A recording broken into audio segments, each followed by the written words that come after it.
Hi everyone, thanks for tuning in. I hope you're all well wherever you are and whatever you're up to. I'm Lauren, and as you can see today I am in the fabric part of my shop and I am here to talk to you all about fabric. And if you've seen my videos before, you will know that I am a complete fabric obsessive and I love everything to do with it and how it's made and what it's made from and what you can do with it, especially when it is fabric that is made here in the UK. So in this video today, I wanted to share with you and chat to you about some new fabric that we are going to be supplying. And it is a woolen fabric and it is made here in the UK. And just as a side note, if you are planning a winter woolen project this year and you're watching this video before the start of October, please make sure that you're signed up to receive our G&G Sewing Society updates. The kits that are going to be released in October will be containing some of this beautiful wool, and I promise you it is a very exciting, gorgeous project. And Meg's the manager in the shop, we both had a really exciting visit up to the mill, which is up near Leeds, and we got a whole tour around the mill of where this fabric is produced, and it is absolutely fascinating. So I'm going to share with you that process today. So Abraham Moons has been established since 1837 and they are one of the only remaining vertical woolen mills left in the UK. They still produce all their own cloths using lots of traditional methods and machinery, and the whole place is honestly just absolutely amazing. They just take it from the raw wool product right through to a really high quality fabric at the end. And during our tour I took loads of little video clips to show you the whole process. First of all, the raw wool comes into the mill and it has already been cleaned and washed of any impurities. The merino wool predominantly comes from South Africa and the Shetland wool comes from New Zealand, and the Abraham Moons sort of philosophy is that quality starts on the farm. So the sheep are reared on a different diet because that can affect the quality of the wool that they buy. So they only buy the raw wool from proven sources that they know and that they trust. So when the raw wool does come in, it is just a plain, totally plain natural colour, and the first stage is that it goes through the dye house, and these are kind of like special recipes. They have over 500 different colours that they can dye the wool to, and they're all dyed under like a special set of conditions: the heat, the amount of dye, how long it's in the dyeing process for. All of those things are kind of like the secret, and then at the end it comes out in these really vibrant shades of colour.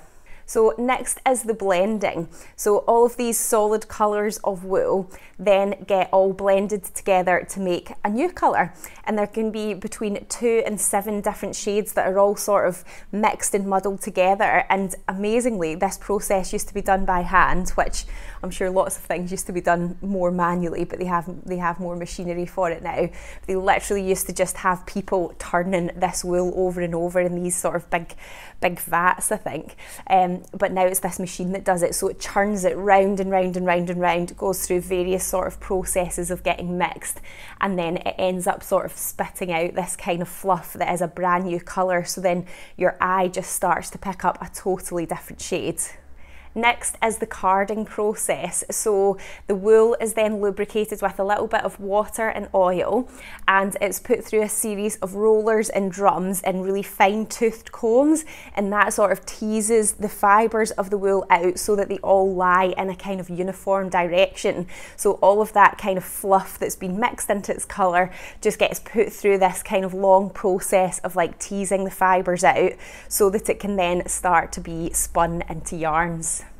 So this carded wool that's sort of been teased out then gets put through a series of machines to get spun, and it gets spun at a very specific amount. So there'll be a certain number of twists in the yarn per inch, and then it also gets checked for thickness and consistency. So then if there's any impurities or any sort of inconsistencies with that, there's then somebody like maintaining all of these spinning yarns, and they have to check them all and make sure that they're all joined together properly again. So they'll cut any any imperfections or impurities out.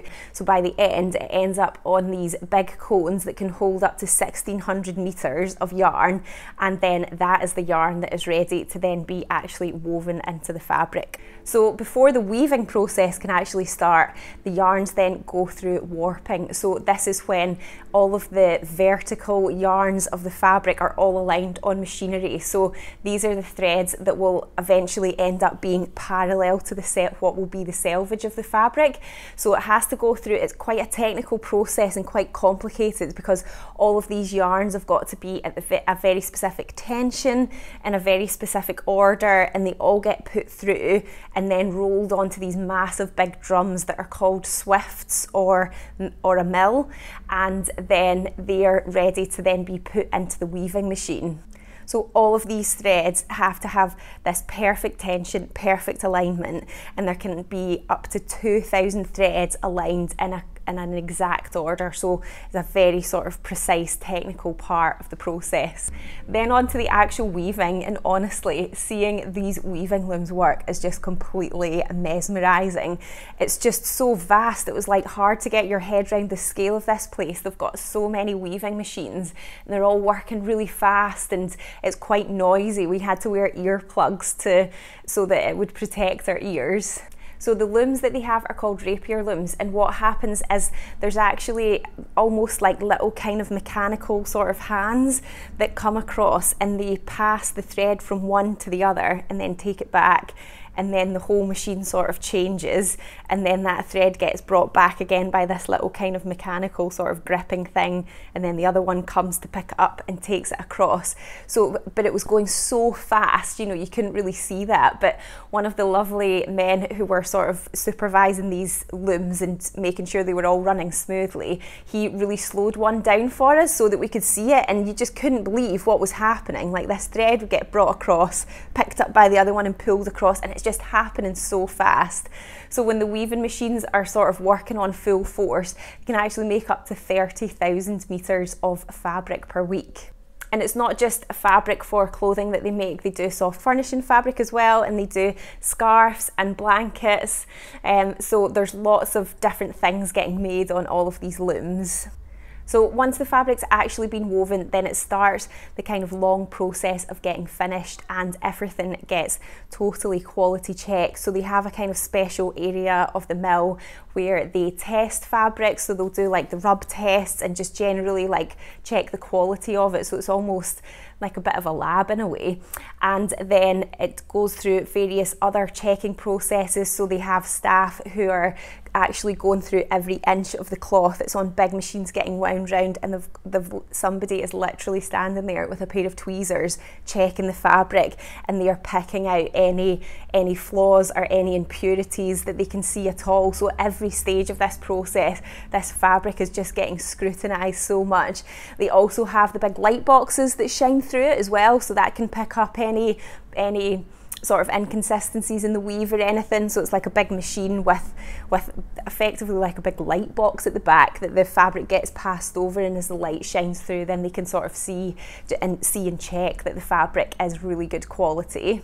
So once it's all been checked, it then actually gets washed, and they have a borehole to get water that is 800 feet below the mill. And the oils that were used as part of the manufacturing process then all get washed away, and it's literally, it just looks like a big massive washing machine. Basically this fabric just gets fed into these big machines and sort of churned up with this water, and then when it comes out it gets steamed and pressed and checked again. And any fire retardant properties, if it's like a soft furnishing fabric, that sort of gets all added into the mix of this kind of final finishing process. So once it's been through that big washer and it's dried and it's steamed and pressed, this is when that really luxurious sort of soft feel of the fabric finally becomes apparent, and then the fabric is ready to be created and used and made into whatever you fancy. So in the shop here, we are going to be stocking a range of fabrics that are suitable for dressmaking, and we're going to have some more sort of special once-off ones, and then we'll also have a bit more of a regular range as well that's suitable for making coats. And the quality of this fabric, as I hope you can see from seeing the process of how it's made, is just unbelievable. These fabrics really are special and they will make absolutely gorgeous garments. It's more of a kind of medium weight wool that we've got, so I think it would be good for making skirts. You could use it to make jackets and blazers. You could also make a nice lined dress with it as well. If it's a bit of a sort of straighter dress, you could make some nice lined winter trousers with it too. So it's a really lovely, versatile fabric. The colours are just beautiful. If you're watching this video before the start of October 2019, then make sure that you are signed up to our newsletter, and also to get the G&G Sewing Society updates. We're going to be including some of this absolutely beautiful wool in our kits for that month, and I'm so excited. I've been making the sample and it's just looking amazing. So if you're planning a big winter woolen project this year, then please make sure you're signed up for that. If you're watching it after October, then you can find a range of the Abraham Moon wools on our website, and as I said, we're going to be stocking more of a regular range of that as well. So we'll have more available in the winter months and probably less so in the summer because they're not quite as popular. But you can always just drop us an email if you want to check or you can't find them online or anything, but I shall leave links in the description to the video below. But thanks so much for watching, guys. I hope you found that really interesting, and if you haven't subscribed to my channel already, just remember to hit subscribe so you don't miss out on my next video, and I'll see you next time. Bye!